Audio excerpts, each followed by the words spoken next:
Greetings, Nimrods. So this is that 028 that we're going to put the rings on. This was in the zombie chainsaw video. First thing I had to do was put a new pull cord on it. And we don't show you that because that's a miserable pain in the butt. And coiling up the spring, which always seems to come undone when I change the cord out, is a real task, and we're going to give you a link to a video by Dr. Evil Hands, of course. But it's a great video and shows you exactly how to do it really easily. So we'll have a link to that at the end. So first thing we're going to do is we take a before compression test, see what it's at right now. This saw I did have running at one point. I bought it with a group of other saws and cleaned it up and got it running, but it wasn't running well, and it was clear it had low compression, so I just kind of put it on the shelf for a couple of years and took it off the other day, and I'm going to make a video about it. So here we'll start out by showing you how we do the compression test, and then we're going to show you how we really do the compression test. We do it on the floor where you can actually pull the cord, as opposed to on the bench where you only got a little bit of arm length to pull it, and my shoulders don't need the extra abuse. So let's get down here on the floor, and you just keep pulling until it stops going up. And here we end up getting about it's hard to say, but maybe 138, somewhere between 135 and 140, which is not horrible. I seem to remember it being lower than that when I tested it earlier on. So it should run with that, but it's still a little weak. So we're going to take it apart and change those rings out regardless.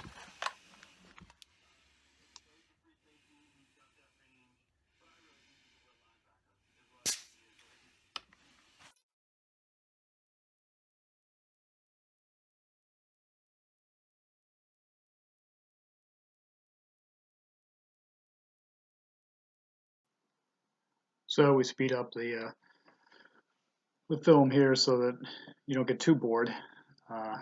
Basically, we're just going to take it apart and take the cylinder head off and take a look in there. But all that chirping in the background's the radio. I was listening to the sports talk radio during the draft, the NFL draft. It's amazing. The sports talk radio people have nothing to talk about, but they're pretty good at talking about nothing.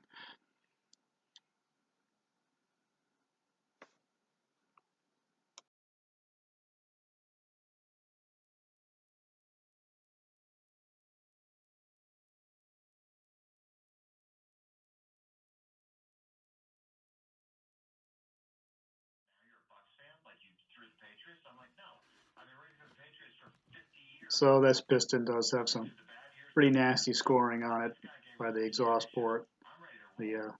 Quite a lot of transfer on the cylinder head too, and it was filthy. It was unbelievably filthy.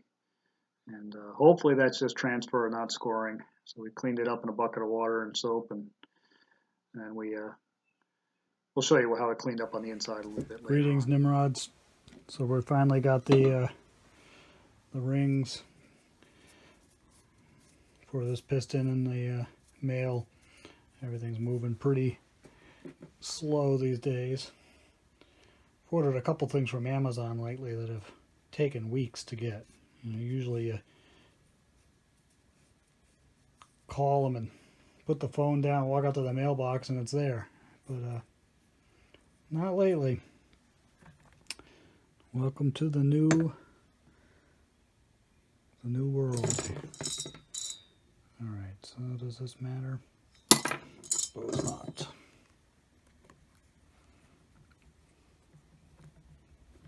So these are, I'm not sure how you pronounce that, Kyber? We're going to call them Kyber because we're Star Wars, not Star Trek. So these are Kyber rings, and if this was a Husker of Honor, it'd be dilithium. But since we're Star Wars and not Star Trek, they're Kyber, and this is a Stihl So, this is a pain in the ass. Take those out for now. We'll struggle with putting those in after.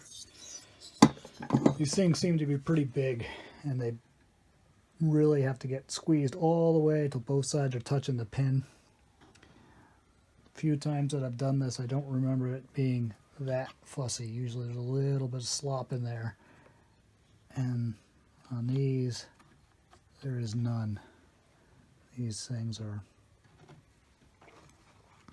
So when you put this thing on, it kind of squeezes it the opposite direction, and they don't want to snug up against the pins very easily.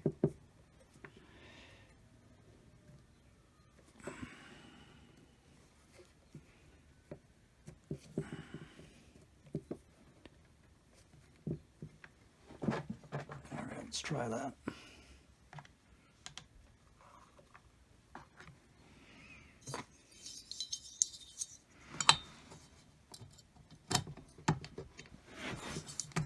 Okay, it's on there. Now I got to get all this. It's the first time I've used this plastic kit to install rings. In the past, I've used aluminum flashing cards. I've seen YouTube videos of people do it with beer cans, and some people just use their fingers. That seemed to work out okay, but the trick with these is making sure that they're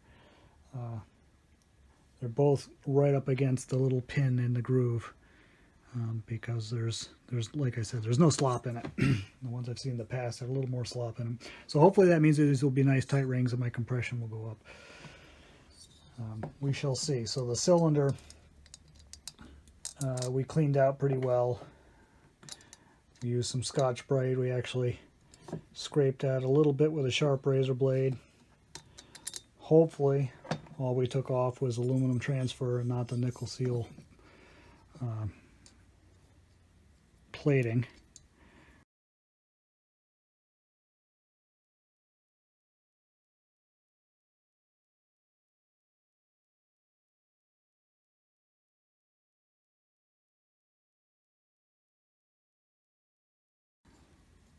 I guess we'll find out when we fire this thing up if it just melts or if it works. There's only one way to find out. So this chainsaw I got a deal on. I think it was a package of 4 chainsaws, 2 little cheap Husqvarnas, and a 029, which I fixed up and is in a different video. And this one is an 028, and then the 029, which is the clamshell housing version of this, a little bit larger cubic inch. I can't remember what, but I know it's a little bigger. And the saw is a little bigger, and it's definitely heavier. This is a lighter saw, I think, in relation. Might have a higher ratio of horsepower to weight. But at any rate, I bought those saws, and I kind of fixed up the Husqvarnas, and they were crap. They were just little cheap ones, and I got them running, but I didn't feel like putting parts into them because they just weren't worth anything, even if they were fixed up. So I sold those on Craigslist, and I got most of my money back. I don't remember what I paid for this, but I just remember once I sold those, I thought, well, geez, I'm almost breaking even. I bought parts for the 29, fixed that up, and sold that, and I was way ahead. So this is like a free saw for me. And I'll probably keep this one if I get it running. But long story short is I could afford to mess around with this saw. I think if this works, I will probably take it apart again and try to do a little porting on it. I've never done that before, so this might be a good one to learn on, as it were. And then the other thing, if it doesn't work, if I don't get this back together again, or if I did in fact take away the plating on the inside of the cylinder, I will probably get an oversized cylinder and piston kit for it, like the Super, the 028 Super, which is I forget, maybe it's a 46 millimeter, I forget. But it's a larger piston that you can put on this, so that's what we'll do.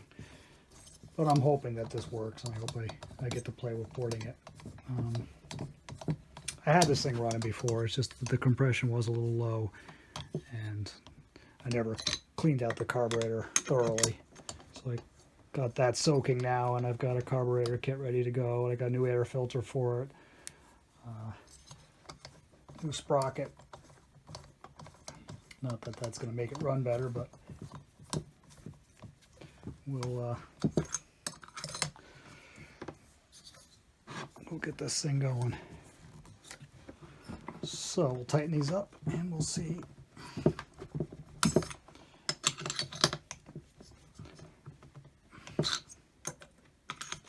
if we get any better compression. So it's a little better. What's that? It's about 145. Don't remember what it was before. I think it was 120 or 130. We'll go back and look on the video. I didn't put anything back together. I just tested it like that. I don't think it matters whether the carburetor and the exhaust is on it. We'll test it again after we get it all put back together. All right, so got the carburetor back on. Got a nice new air filter. Got the exhaust back on. I did plug rubber roofing between the carburetor and the baffle, and the same with the front. I did the exhaust, plugged them both, and put a vacuum on it. I had a little bit of leak down, very, very little, almost not perceivable, but I do see it there. So we're going to keep an eye on that. At some point I'll take it apart and do a pressure test and see if the bearings or seals are leaking. Could also just be my my seal on the rubber roof between one of those things. Might not have been good. Here we go. So that goes between the carburetor. Actually, that one, yeah, that's the carburetor one. And we do the same thing between the exhaust. So who knows? What I do know is, after putting all the stuff on and doing the compression test, it pressed a little bit higher, 150. So it shows a little bit of improvement before. You know, we were at 135, 140 before we put the rings on. Put the rings on, it got up to 145. Put the carburetor and exhaust on, and you know, maybe it's because it's colder out or something, but it's pulling 150 now. So we'll keep putting this together, and maybe we'll fire it up today.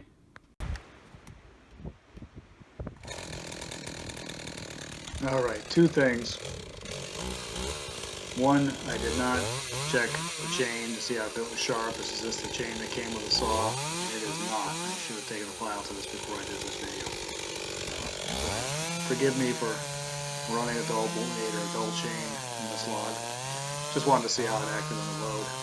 Second thing is, I definitely think that leak down that very slight leak down I saw on the pressure test and the vacuum test, it's probably indicating that one of the oil seals is drifting, because I do feel a little tremor in the pore, so it's a little more difficult to tune than it should be, and you know, it burps a little bit. So I do think we're going to go back and take a look at that, and I'm going to order some oil seals regardless.